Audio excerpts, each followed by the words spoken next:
Joan says, "Howdy, Father Elliot. How does a priest determine the penance that is given for the sins committed?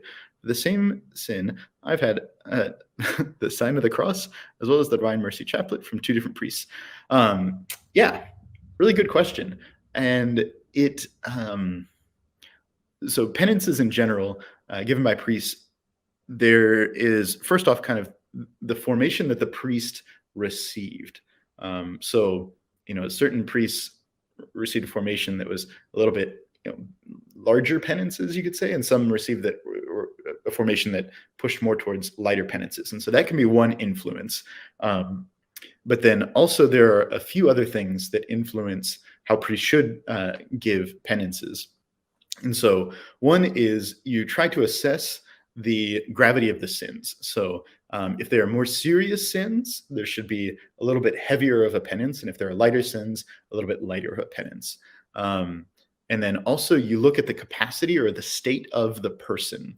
And so you could say, think, all right, this person really, they never pray.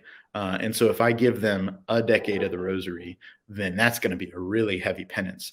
But if this is the kind of person that, is praying an hour a day, well, if I give them a decade of the rosary, that's almost nothing, right? And so based on the state of the person, that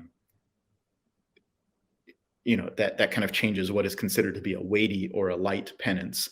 And then lastly, you can you look at what would be best for this person. So part of a penance is that it's supposed to be medicinal. It's supposed to be like medicine to help to heal the wound of sin.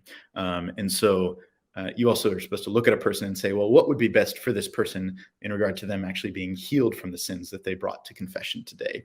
And so the priest should take into account those different things, right? So usually because of our formation, we kind of think of one thing as, or one amount of prayer as like the standard. And then we say, all right, well, what was the gravity of these sins? And then also,